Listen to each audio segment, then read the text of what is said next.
భారత్ రావాల్సినటువంటి ఒక విమానం మీద అమెరికా ఎప్పుడు దాడి చేసిందంటే రాత్రి దాడి చేసింది. అయితే ఈ విమానం ఏది అంటే ఎయిర్బస్ A340-600. ఇది ఇరాన్కి చెందినటువంటి ఒక యుద్ధ విమానం. అంటే ఫైటర్ జెట్ కాదు.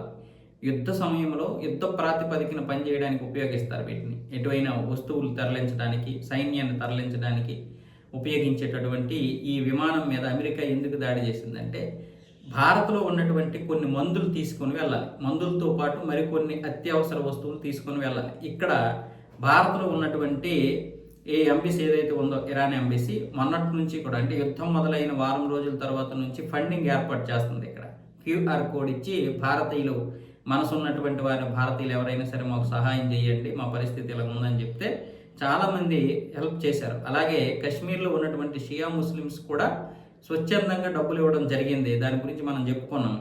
వీళ్ళకి ఈ దేశంలో ఏదైనా దాడి జరిగితే ₹1 ఇవ్వరు, కానీ ఇరాన్లో కానీ లేదా వాళ్ళకి సంబంధించినటువంటి ఏ దేశంలో ఎవరైనా ఒక్కడికి దెబ్బ తగిలినా కూడా కోట్లు ఇస్తారని చెప్పుకున్నాం కదా. సరే, అది వేరే విషయం. అయితే ఆ యొక్క డబ్బు, అలాగే వాళ్ళు బంగారం, వెండి, రాగి అన్నీ ఇచ్చారు. ఆ వాటిని కూడా అమ్మేసి ఇప్పుడు డబ్బులు తీసుకున్నారు. ఆ డబ్బులతో ఇక్కడ మందులు కొన్నారు, మరికొన్ని అత్యవసర వస్తువులు, నిత్యావసర వస్తువులు కొన్నారు. అలాగే ఎక్కువగా మెడిసినే కొన్నారు.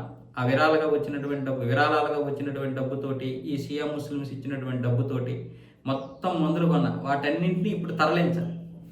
ఈరోజు రాత్రి కల్లా ఇరాన్ వెళ్ళిపోవడానికి ప్రయత్నాలు చేసింది, కానీ అమెరికా ఏం చేసిందంటే ఆ విమానం మీదే దాడి చేసింది. అంటే ఎగరక ముందే దాడి చేసింది. సో ఇప్పుడు ప్రత్యామ్నాయంగా ఇంకొక విమానాన్ని అయితే పంపించే ఏర్పాట్లు చేస్తుంది ఇరాన్. అయితే భారత ప్రభుత్వం కూడా ఇరాన్కి ఇంతకు ముందే మందులు పంపించింది, మరికొన్ని కూడా పంపిస్తామని చెప్పింది. వీళ్ళు విరాళాలుగా వచ్చినటువంటి సొమ్ముతో కొనేటటువంటి సరిపోవు, కానీ ఎంతో కొంత బెటర్ కదా, ఎంతో కొంత ఉపయోగపడతాయి. ఆ విధంగా వీటిని పంపిస్తున్నారు. భారత ప్రభుత్వం స్వచ్ఛందంగా పంపించింది, మళ్ళీ పంపిస్తామని కూడా చెప్పింది.